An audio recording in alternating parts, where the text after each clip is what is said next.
दुकुलं नेत्रान्ते सहचरि कटा सदा श्रीमद् वृंदावन वसति लीला परिचयो जगन्नाथ स्वामी नयन पथगामी भवतु मे वंशाकल्पतरुभ्यश्च कृपा सिन्धुभ्यैव च पतितानं पावनेभ्यो वैष्णवेभ्यो नमो नमः।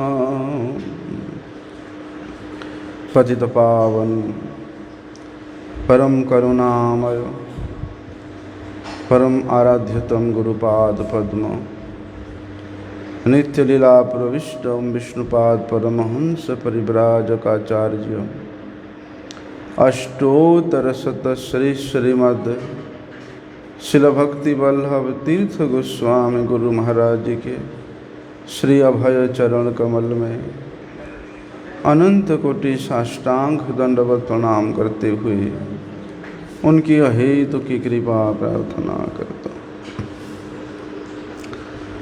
भगवान भावग्राही है, प्रत्येक भक्त के भावों को ग्रहण करने वाले है। इसलिए भगवान कब कहाँ किसी अवस्था में किस भक्त के भाव में विभावित होकर के उसके पीछे पीछे चल पड़ते हैं, वो लीला वे ही जाने। भगवान नीलमाधव अति ही सुंदर रूप से नीलगिरी पे सवर राजा विश्वावसु के द्वारा सुसेवित हो रहे थे। और तो और जिस सवर राजा के द्वारा वे सेवित हो रहे थे, वे सवर राजा उन नीलमाधव के बिना एक क्षण भी जीवन धारण करना जिनके लिए संभवपर नहीं था। ना जाने उस लीलामय प्रभु के मन में ऐसा कौन सी भाव का आकर्षण हुआ जिसके कारण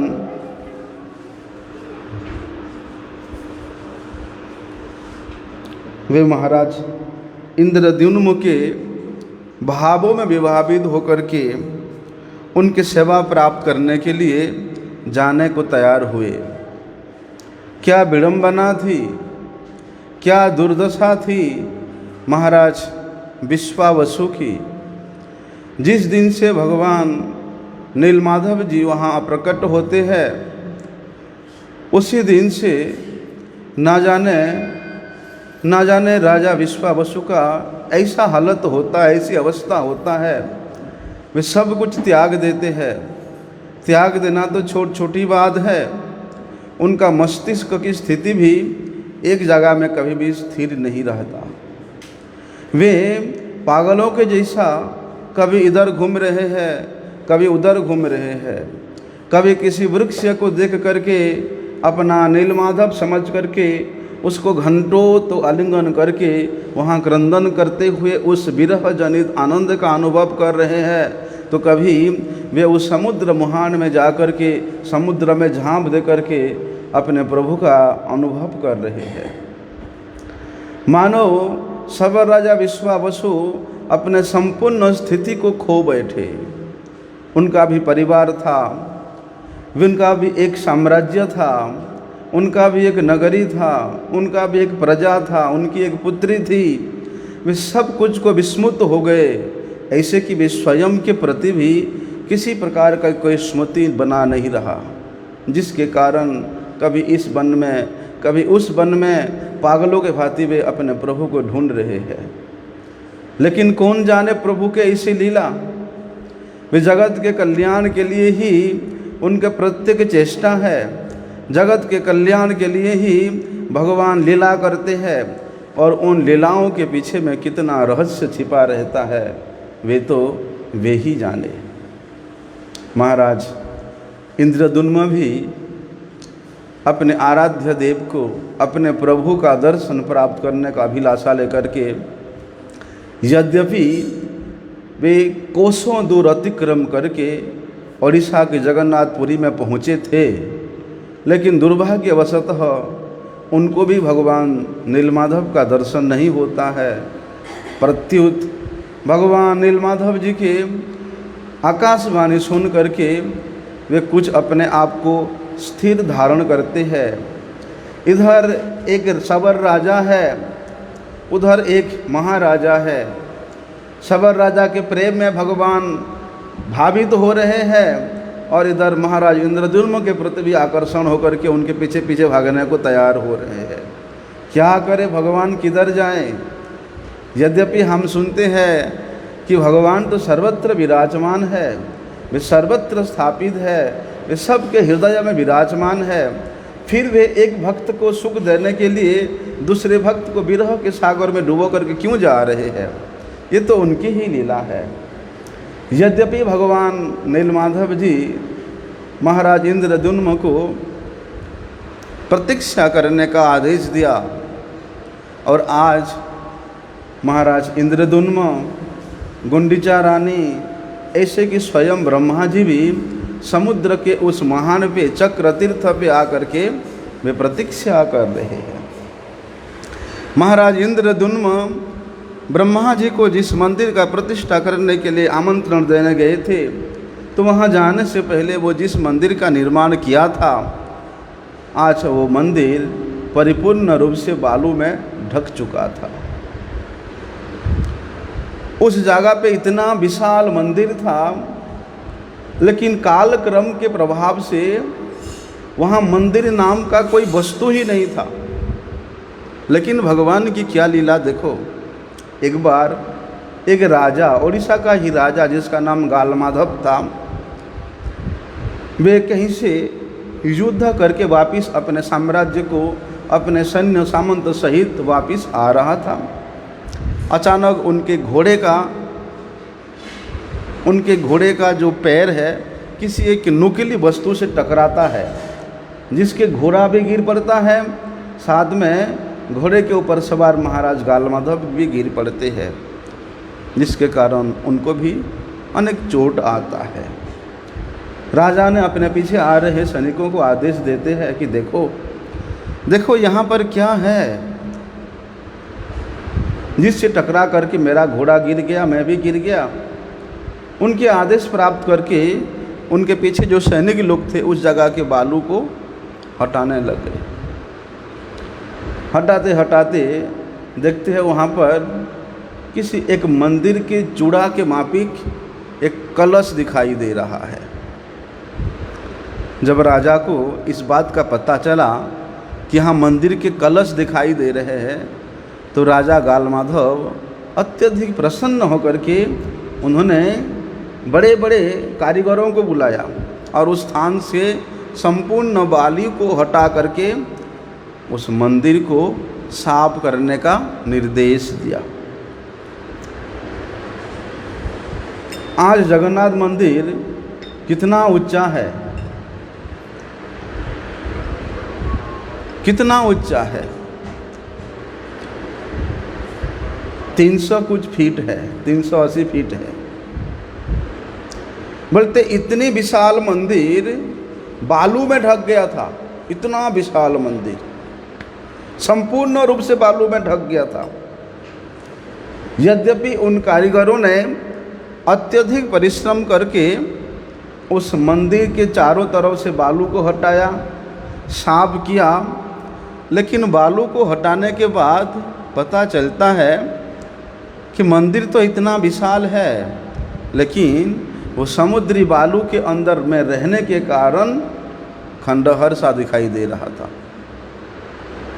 खंडहर सा दिखाई दे रहा था। अभी गालमाधव राजा उस मंदिर का पुनरुद्धार करने के लिए प्रयास किया। उड़ीसा के जो बड़े बड़े कारीगर लोग हैं उन सब को बुला करके पुनः उस मंदिर का पुनरुद्धार किया। पुनरुद्धार करने के बाद प्रचार किया कि ये मंदिर का निर्माता हम ही है, मैं ही इस मंदिर का निर्माता हूँ। जब महाराज इंद्रद्युम्न ब्रह्मलोक से ब्रह्मा जी के साथ इस पृथ्वी पर लौटे थे, तब तो हजारों वर्ष बीत चुका था। बहुत कुछ, सब कुछ प्रायशः परिवर्तित सा हो गया था। कहाँ नगर था, कहाँ समुद्र था, कहाँ बालू था, कहाँ मंदिर था, सब परिवर्तन हो गया था। हजारों साल बीत चुका था। जब ढूंढते ढूंढते महाराज इंद्रद्युम्न उस मंदिर के पास पहुंचते हैं और पता चलता है कि वे मंदिर में और किसी दूसरे राजा का अधिकार है, क्योंकि राजा गालमाधव ने उसका पुनरुद्धार किया, बहुत परिश्रम करके उसको किया, इसलिए वे उसको अपने अधिकार में ले लिए। इसको देख करके इंद्रद्युम्न महाराज बड़े दुखी होते हैं। वे जा कर के महाराज गालमाधव से मिलते हैं। मिल कर के उनसे कहते हैं, महाराज ये मंदिर तुम्हारा नहीं है, ये मंदिर तो मैंने ही बनवाया था। राजा गालमाधव कहते हैं, जब तुम्ही ने ही इस मंदिर का निर्माण किया था, इसका क्या प्रमाण है? कोई प्रमाण तो होना चाहिए। भाई हजारों साल बीत चुका है और तभी से अभी तक प्रमाण देने के लिए कौन है? कौन बताएगा? तब युग युगांतर से भगवान श्री रामचंद्र जी के लीलाओं का कीर्तन करने वाले काकभूषुंडी जी महाराज वहाँ प्रकट होते हैं। काकभूषुंडी जी महाराज उस मंदिर जब निर्माण हुआ था तब वे वहीं पर थे और उन्होंने इंद्रद्युम्न महाराज के द्वारा इस मंदिर का निर्माण हुआ है, इसका साक्षी स्वयं काकभूषुंडी जी ने प्रदान किया। और साथ में तो ब्रह्मा जी है ही, ब्रह्मा जी ने भी उस बात का समर्थन किया कि महाराज इंद्रद्युम्न के द्वारा ही इस विशाल मंदिर का निर्माण हुआ था, तुम तो केवल इसका जीर्णोद्धार किया है। इस प्रकार ब्रह्मा जी के मुख से भी उस बात को सुन करके, प्रामाणिक व्यक्तियों के द्वारा सुन करके राजा गालमाधव ने महाराज इंद्रद्युम्न की बात को स्वीकार किया और उनको वही मंदिर का सारी अधिकार उनको प्रदान कर दिया। अभी क्या होता है, भगवान की इच्छा से सब कुछ परिवर्तित होने पर भी इंद्रद्युम्न महाराज की जो रानी है गुंडीचा देवी, वे अभी तक इस धराधाम में वर्तमान थी, विराजमान थी।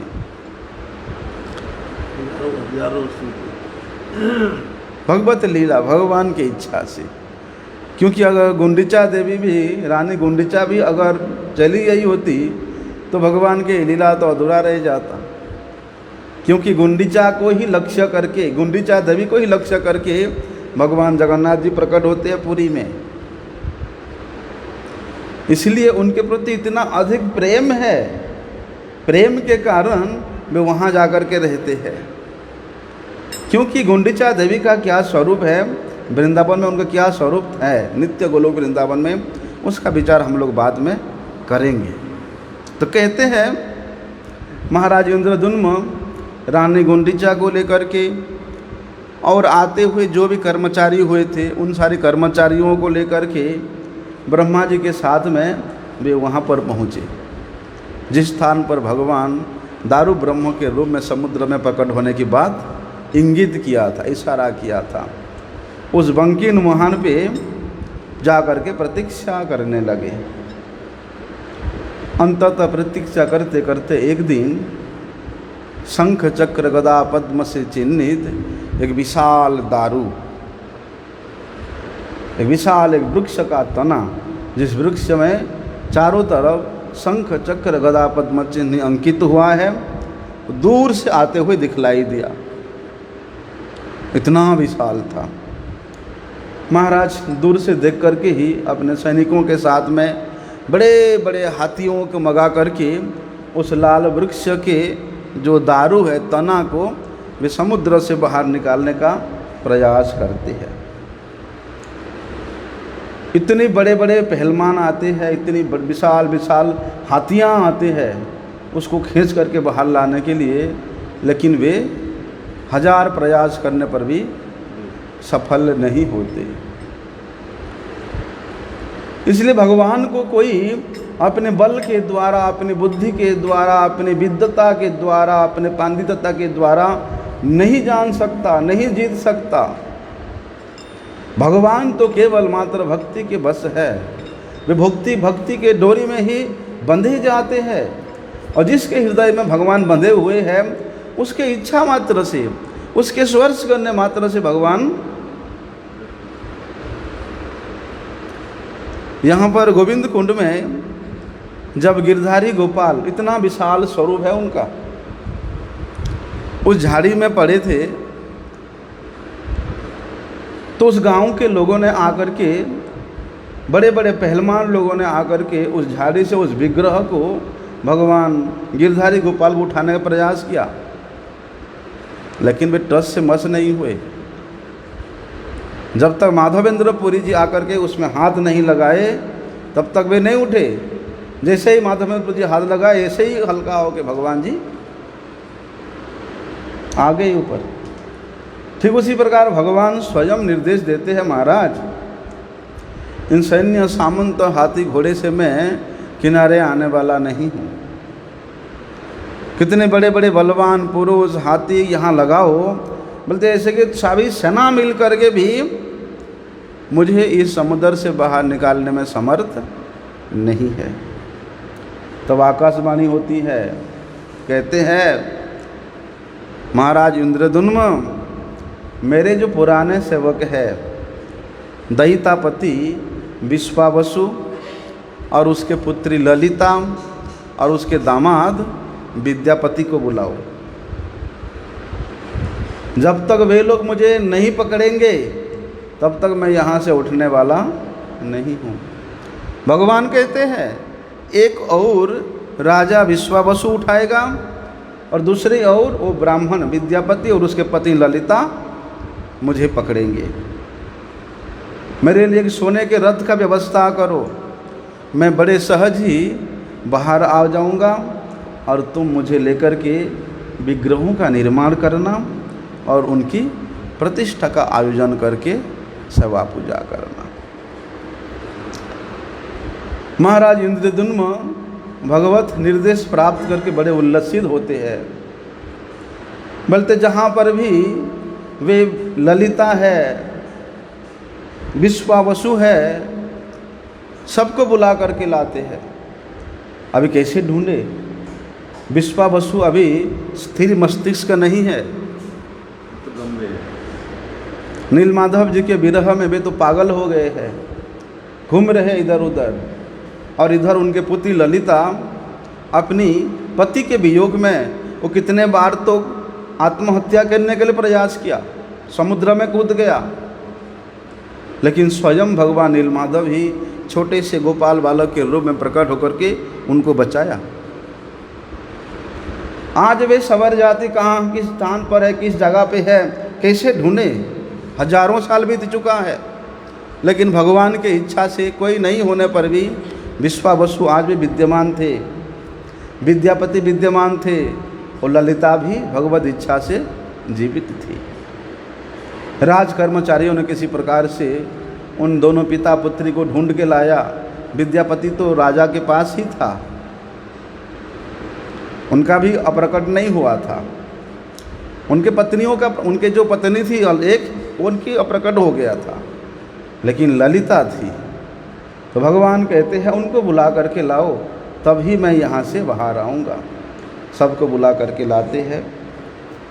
अभी महाराज इंद्रद्युम्न विश्वावसु, विद्यापति और ललिता से प्रार्थना करते हैं कि उस समुद्र के जल से उस दारू ब्रह्म को, उस दारू स्वरूप जगन्नाथ जी को, नीलमाधव जी को उठा करके लाने के लिए वे निवेदन करते हैं। वे तीनों स्वयं उस वृक्ष के जो विशाल तना है उसको उठाने के लिए समुद्र में प्रवेश करते हैं। वो प्रार्थना करते, हे प्रभु हम कौन होते हैं, हमारे में क्या क्षमता है आपको उठाने में, आप कृपा करके आप अपने आप आ जाओ। इस प्रकार वे वहाँ कीर्तन करने लगे, जगन्नाथ जी का, नीलमाधव जी का प्रार्थना करने लगे। केवल स्पर्श मात्र करने से भगवान उनके प्रार्थना से प्रसन्न होकर के वे कृपा पूर्वक सीधे आकर के वही सोने का रथ था उसमें विराजमान हो गया। अभी भगवान नीलमाधव जी की कृपा से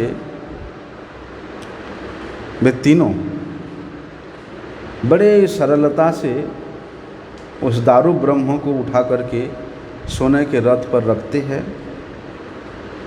फिर वहाँ से उस बंकिम मोहना से, उस चक्र तीर्थ से, अभी जहाँ जगन्नाथ मंदिर है उस जगन्नाथ मंदिर के थोड़ी ही दूरी पर एक विशाल कक्ष है, स्थान में, कक्ष में वहाँ लाया जाता है। और राजा ने उस वृक्ष के जितने भी तने थे, उस विशाल विशाल वृक्ष के तने को विग्रह के रूप में प्रतिष्ठित करने के लिए, बनाने के लिए उड़ीसा में जितने बड़े बड़े भी शिल्पकार था उन सबको आमंत्रण करते हैं और ये घोषणा करते हैं कि इस वृक्ष से जो सुंदर विग्रह का बना निर्माण करेगा उसको अपार धन संपत्ति प्रदान किया जाएगा।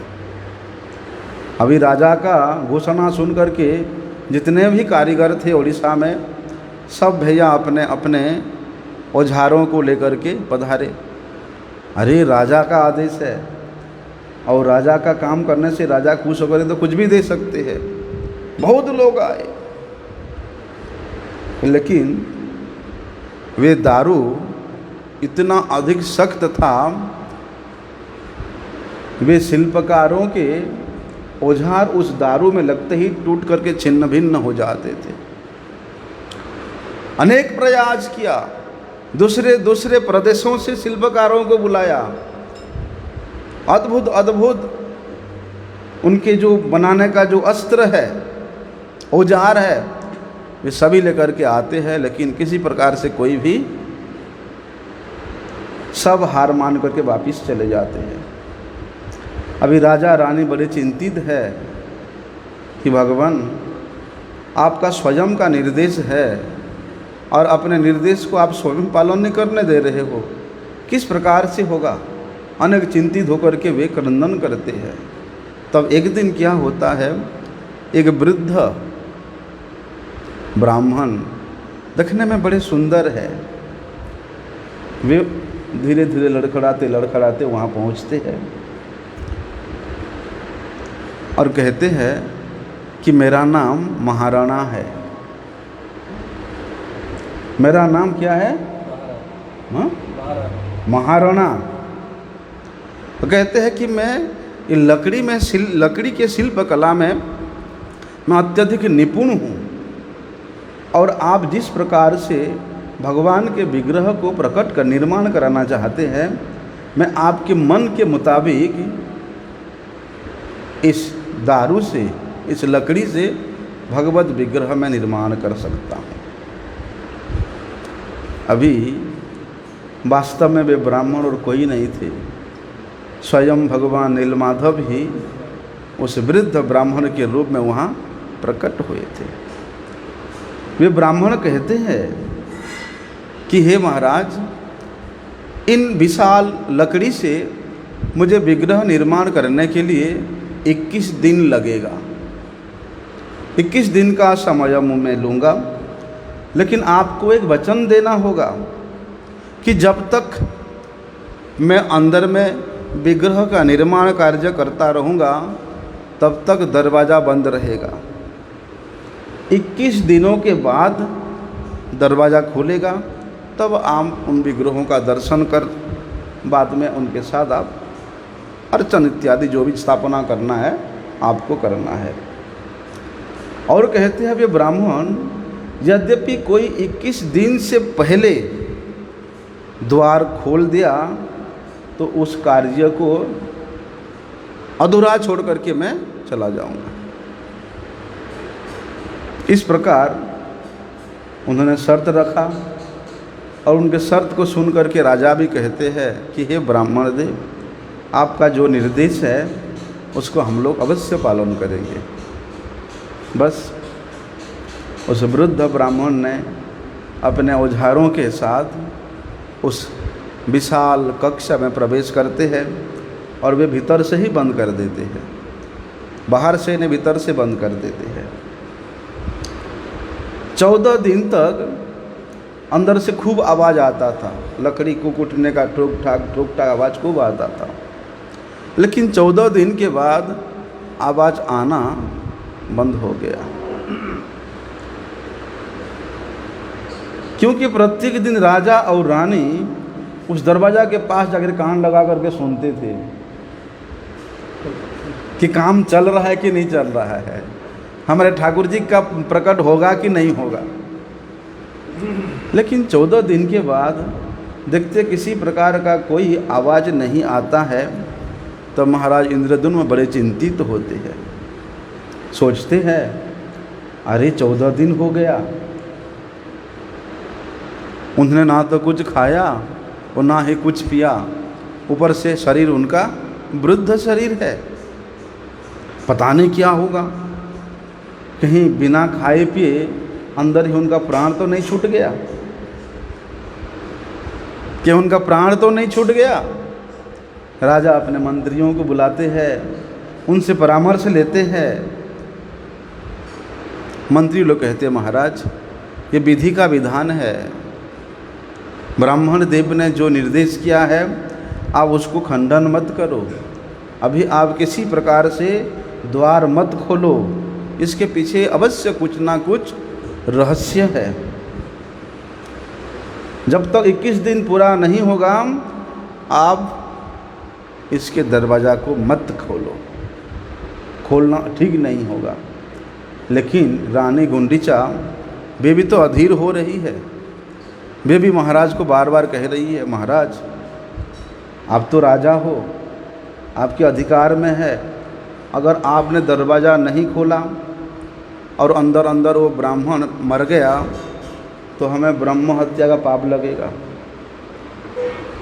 ब्राह्मण हत्या का पाप लगेगा हमको, इसलिए आप दरवाज़ा खोल दीजिए, दरवाज़ा खोल दीजिए, दरवाज़ा खोल दीजिए। अभी दूसरा एक और ब्राह्मण का निर्देश था, ब्राह्मण के उस निर्देश को अगर उल्लंघन किया जाए जो जरूर कुछ ना कुछ अनिष्ट होगा। और दूसरी ओर रानी बार बार आग्रह कर रही है अगर मर गया अंदर तो आपको ब्रह्म हत्या का पाप लगेगा, उधर से ब्राह्मण का जो आज्ञा है वो उल्लंघन का पाप लगेगा। राजा भी किंग कर्तव्यम विमूढ़म क्या करे। रानी जो है बार बार उनको बोल रही है। वो जो भी है महाराज इंद्रद्युम्न अपनी रानी के बार बार आग्रह करने पर वे सैन्यों के साथ में उस द्वार को खुलवा दिया और अंदर प्रवेश कर गए। 14 दिन के बाद अंदर प्रवेश करने के बाद देखते हैं कि वहाँ भगवान जगन्नाथ जी, श्री बलदेव प्रभु, श्री सुभद्रा जी और सुदर्शन चक्र ये चारों विग्रह विराजमान है, लेकिन किस प्रकार से आधे बने हुए असंपूर्ण अवस्था में। भगवान जगन्नाथ जी इस प्रकार असंपूर्ण अवस्था में, मतलब उनका दर्शन ऐसा था, उनकी नेत्र तो इतना विशाल विशाल था, पता नहीं वो कारीगर कौन सी आकार बनाना देना चाहता था। उनकी नाग इतने बड़े बड़े गोलाकार था, उनकी दोनों भुजाएं आधी आधी थी, और अभी तो उनके पैर भी तो पूर्ण रूप से उनके चरण भी नहीं बना था। ये तो देखा, साथ में और एक भी रहस्यमय घटना देखा कि वो वृद्ध ब्राह्मण भी अंदर में नहीं थे अंदर में, ना ही उनका शरीर था ना ही वे थे।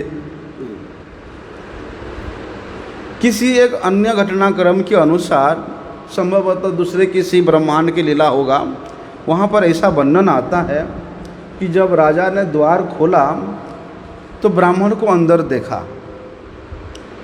अंदर देखते ही ब्राह्मण ने महाराज को देखते ही कहते, अरे अभी तो 14 दिन ही हुए हैं और अभी से आपने द्वार खोल दिया। अभी तो इन विग्रहों को पूर्ण करने में मुझे और 7 दिन का समय लगेगा, उतना चाहिए मुझे, और तुमने अभी पूरा हुआ ही नहीं खोल दिया। अभी ब्राह्मण कहते हैं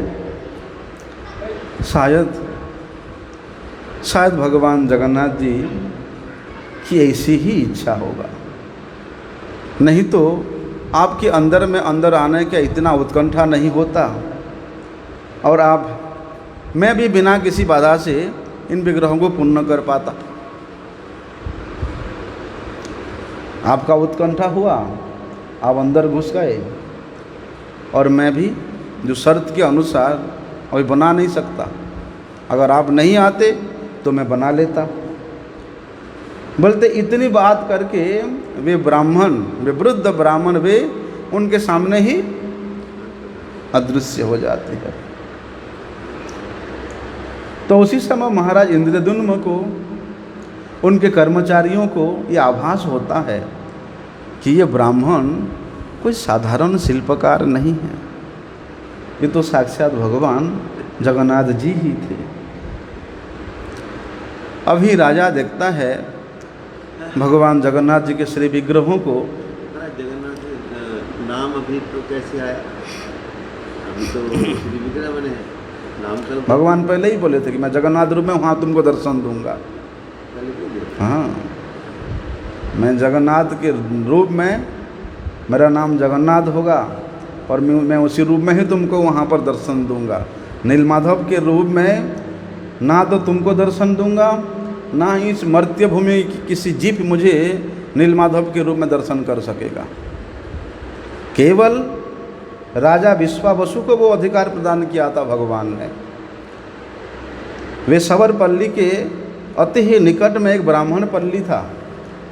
उस ब्राह्मण पल्ली में बड़े निष्ठावान ब्राह्मण थे, इतना स्मार्त कर्मकांड ब्राह्मण थे कि वे सवर जाति को अति ही निर्घुण्य के रूप में देखते थे।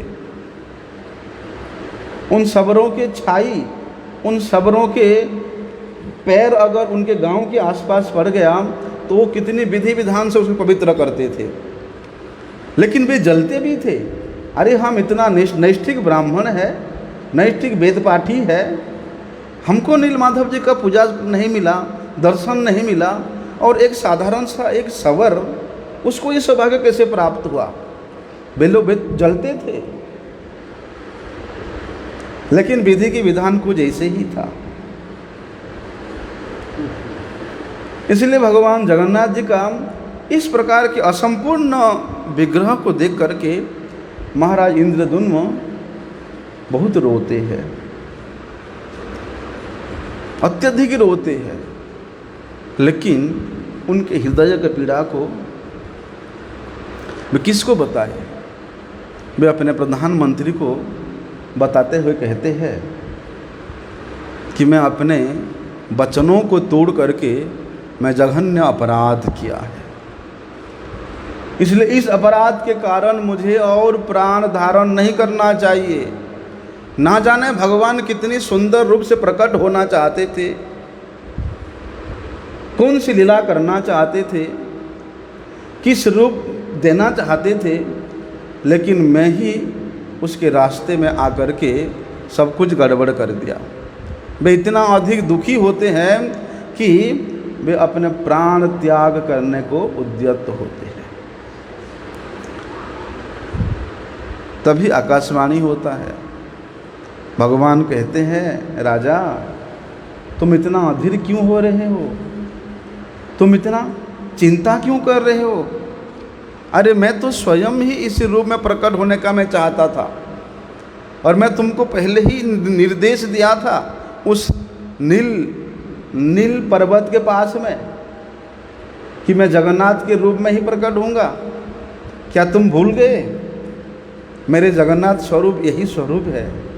मैं इस रूप में ही प्रकट होना चाहता था, और इस रूप में प्रकट होने का एक गूढ़ रहस्य है। मैं जब इसी जगन्नाथ रूप में रहता हूँ और वो जो रहस्य को मैं चिंतन करता हूँ, ना जाने मैं किस भाव में विभावित हो जाता हूँ, किस भाव में चला जाता हूँ, किस एक अपार आनंद के सागर में मैं डूब जाता हूँ, मुझे पता नहीं चलता है। इसलिए राजा, तुम कोई चिंता मत करो, तुम इन विग्रहों को लेकर के मंदिर में स्थापित करो। विद्यापति के पत्नी से उत्पन्न जो संतानें हुई है वो मेरे पूजा करेंगे, और विद्यापति के पति की जो सबर पत्नी थी ललिता, उसके गर्भ से उत्पन्न हुए पुत्र वो मेरा भोग बनाएंगे। विद्यापति तो पहले ही विवाहित थे, पहले विवाहित थे, ब्राह्मण कन्या से विवाह किए थे। तो उनके ब्राह्मण पत्नी के गर्भ से जितने संतान हुए, जो वंश हुआ, वे लोग उनका विधि विधान से मंदिर में पूजा करेंगे, और सबर पत्नी ललिता के गर्भ से जितने भी वंश होंगे, पुत्र होंगे, वे सब उनके लिए व्यंजन बनाएंगे, उनके भोग बनाएंगे। बोलते विश्वावसु के गांव के जितने भी सबर है वे सब दयिता है, दयितापति बोलते ना, वे सब दयिता है। हाँ, उनके वंशज क्या करेंगे, रथ यात्रा के समय में वे 10 दिन तक मेरा सेवा करेंगे। इसलिए गुंडीचा मंदिर में जो सेवा होता है वे दयितापतियों के द्वारा, राजा विश्वावसु के गांव के जो सवर लोग हैं उनके वंशजों के द्वारा ही वहाँ सेवित होते हैं। बोलते वे दयिता लोग ही श्री बलदेव, श्री सुभद्रा और मुझे श्री मंदिर से लेकर के रथ पर बिठाएंगे, जिसको पहुंडी विजय कहते हैं। वे दयितापतियों के द्वारा पहुंडी विजय होता है। भगवान जगन्नाथ जी के इतना विशाल स्वरूप को उन दयितापतियों ने झूला झूला करके लेकर के आते हैं।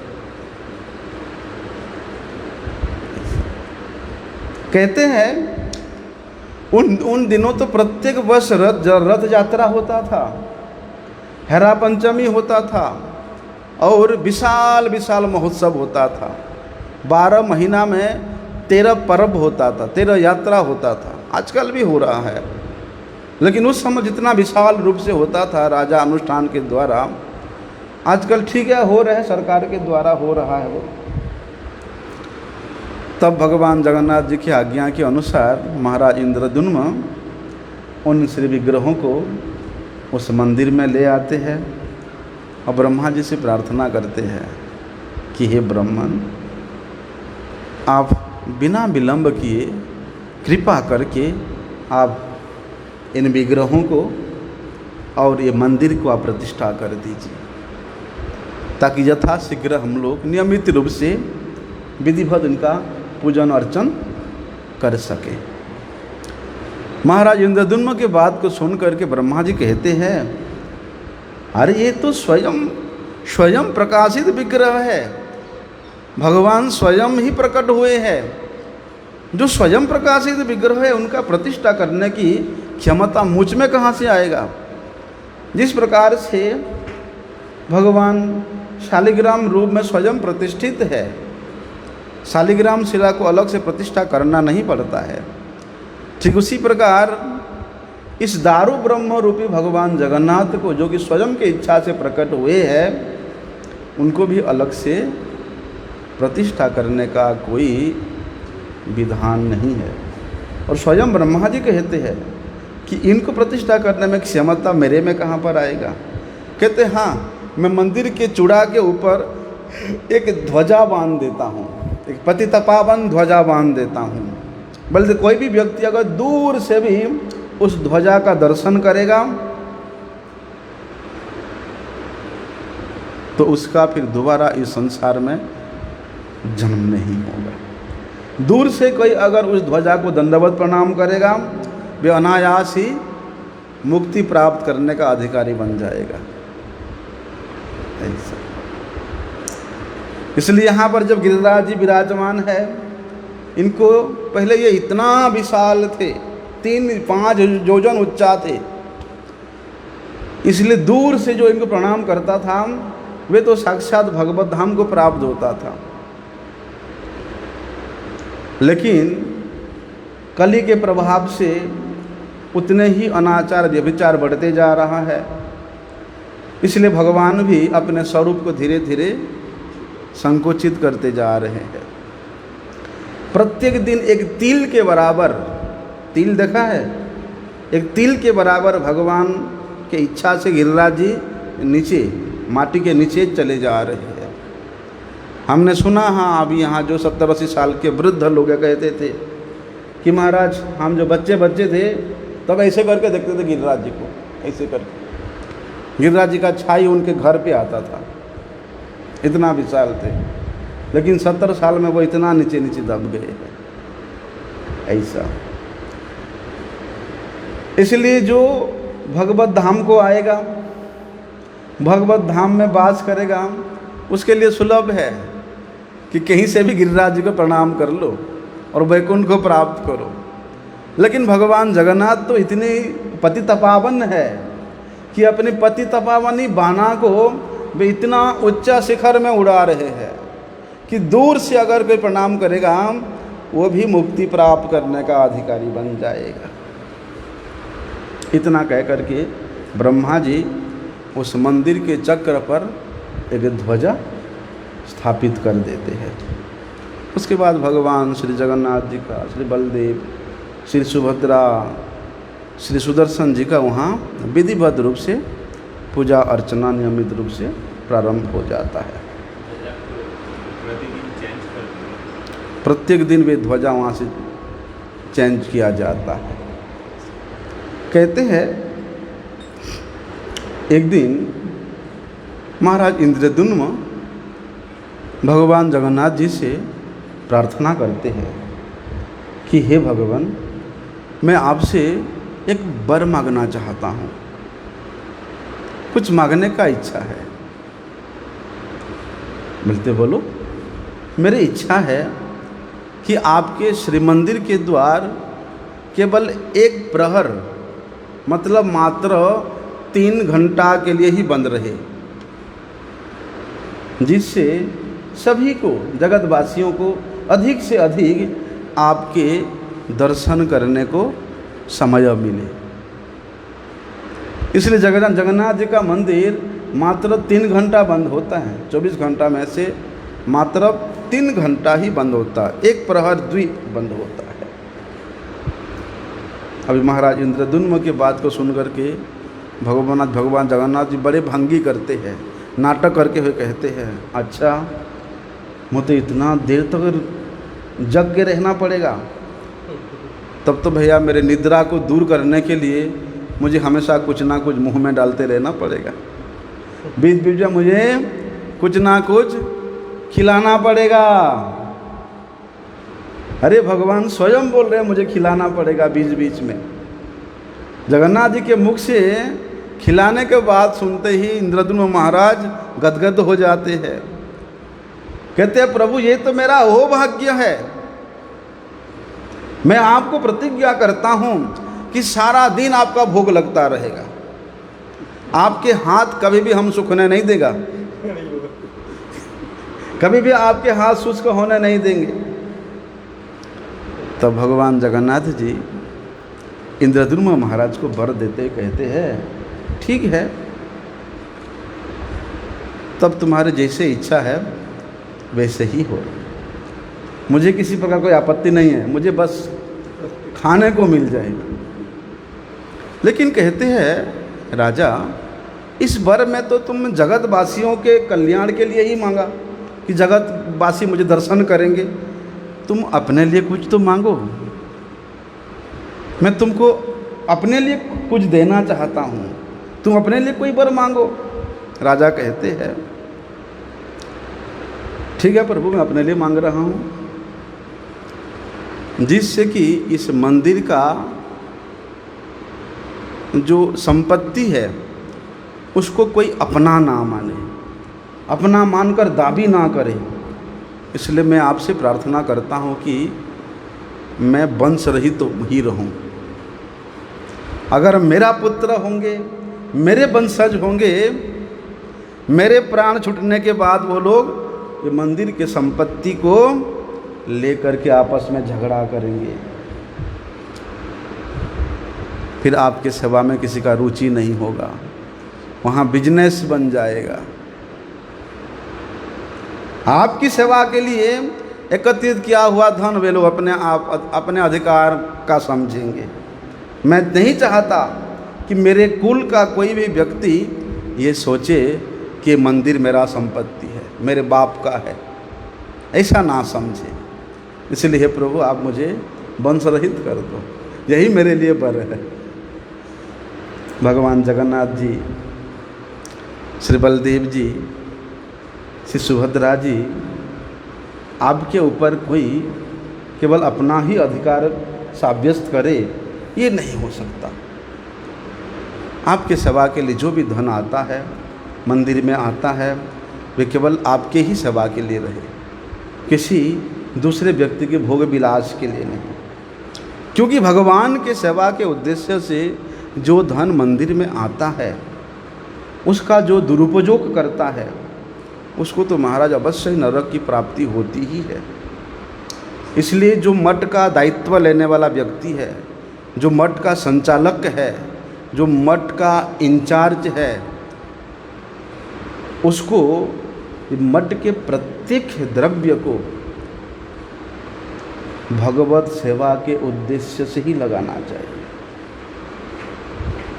मंदिर का धन उसके पास भगवान का धरोहर के रूप में है, ना कि स्वयं के भोग विलास के लिए, ऐसा सोचना चाहिए। बल्कि ये सभी लीला भगवान क्यों करते हैं? कौन सी लीला? भगवान जगन्नाथ जी, बलदेव जी, सुभद्रा जी, सुदर्शन जी के रूप में भगवान आविर्भूत होते हैं। ये लीला भगवान रानी गुंडीचा की प्रार्थना के परिणाम स्वरूप प्रकाशित करते हैं। इसीलिए तो श्री जगन्नाथ जी अपने भाई और बहन के साथ में रथ यात्रा के समय में एक सप्ताह तक गुंडीचा मंदिर में जा कर के गुंडीचा के यहाँ विराजमान विश्राम करते हैं। उसी का नाम ही तो गुंडीचा मंदिर है। रानी गुंडीचा के नाम के अनुसार उस मंदिर का नाम रखा गया गुंडीचा मंदिर। इस प्रकार भगवान जगन्नाथ जी का आज्ञा प्राप्त करके प्रत्येक वर्ष महाराज वहाँ बड़े समारोह से, बड़े आयोजन से रथ यात्रा होता है। और विश्वावसु के गांव के जो दयिता लोगों ने श्री विग्रहों को श्री मंदिर से ला करके रथ के ऊपर लेकर के बिठाते हैं। ललिता के वंश से उत्पन्न जो भी है उनको सुपकार कहा जाता है। सुपकार मतलब जो लोग रोसई करते हैं, रोसैया को सुपकार कहा जाता है। वो ब्राह्मण लोग हैं? वो जो ललिता के, हाँ देखो ना, वो नीच जाति में जन्म होने पर भी भगवान जगन्नाथ जी ने उनको अपनी भोग रंधन करने में लगाया।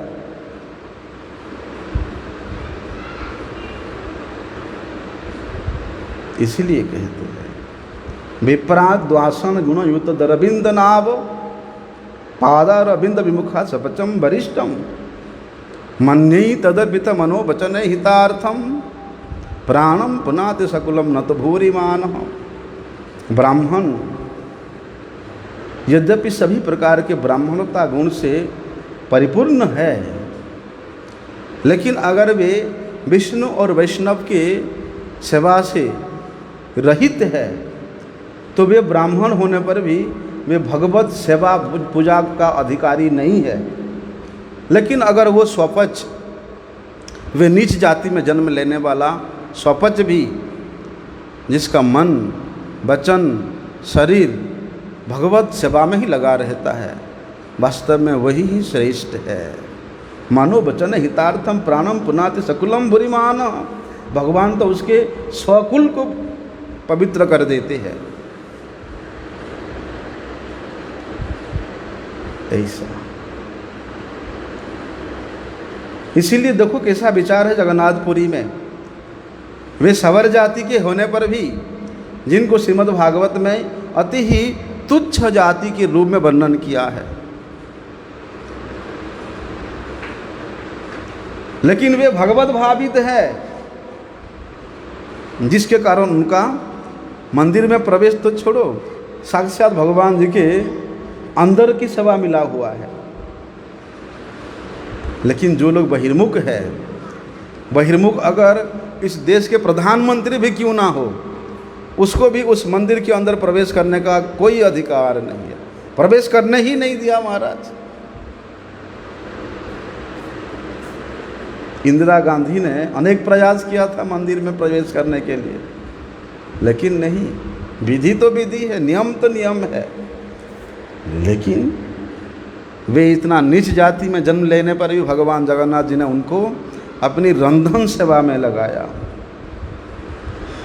और कहते ये जो सुपकार लोग होते हैं, ये पाक कला में, रसोई के कला में इतना सुनिपुण होते हैं कि वे एक साथ में 100 मन चावल, 100 मन दाल और अन्य प्रकार के ढेर सारे व्यंजन एक साथ बना सकते हैं। इतना ये लोग उसमें सुनिपुण है। क्या होता है, अभी पीछे 21 दिन चंदन यात्रा गया। चंदन यात्रा के समय भगवान जगन्नाथ जी के श्रीअंग में चंदन लेप किया जाता है, और उस समय मंदिर में श्री मदन मोहन जी का जो विजय विग्रह है, उसको जगन्नाथ जी का विजय विग्रह कहा जाता है। श्री मदन मोहन जी को विशेष रूप से चंदन लगाया जाता है, और वही विजय विग्रह को नौकावीर विहार किया जाता है। नरेंद्र सरोवर में ले जा कर के चंदन पुष्करिणी में 21 दिन तक बड़े धूमधाम से वे चंदन यात्रा महोत्सव मनाया जाता है। उसके उपरांत तो स्नान यात्रा होता है। अभी स्नान पूर्णिमा आ गया पीछे में। स्नान यात्रा संपूर्ण किस प्रकार से, तो संपूर्ण भारतवर्ष में जितने भी तीर्थ है, उन सभी तीर्थों से हजारों घड़ा जल ला करके भगवान जगन्नाथ जी को वहाँ स्नान कराया जाता है। तीनों विग्रहों को अभिषेक किया जाता है। पंडित लोग इतना अधिक स्नान कराते हैं कि स्नान कराने के कारण, अत्यधिक स्नान, जल से स्नान कराने के कारण भगवान जी का जर हो जाता है, वे बीमार हो जाते हैं, वे अस्वस्थ लीला प्रकाश करते हैं। उस समय तो किसी के सेवा का अधिकार नहीं रहता। लक्ष्मी जी रूठ जाती है कि मेरे स्वामी को तुम लोग इतना स्नान करा लिया, अब हम किसी को मंदिर में आने नहीं देगा, हम खुद सेवा करेगा। इसी लक्ष्मी स्वयं अपने सहचरियों को लेकर के उस 15 दिन तक दरवाज़ा बंद करके अंदर ही सेवा करती है और अपने प्रभु को स्वस्थ कर देती है। इस प्रकार भगवान जगन्नाथ जी अनेक प्रकार के लीला करके असंपूर्ण रूप से भगवान प्रकट होते हैं। लेकिन भगवान ये असंपूर्ण रूप से प्रकट होने के पीछे में क्या रहस्य है, क्या लीला है और क्या उद्देश्य है, और असंपूर्ण रूप उस जगन्नाथ जी के विग्रहों में भक्तों का क्या भाव भरा रहता है, ये सब विषय में हम लोग कल श्रवण करेंगे। वंशा कल्पतरुभ्यश्च कृपा सिंधुभ्यैव च पतितानां पावनेभ्यो वैष्णवेभ्यो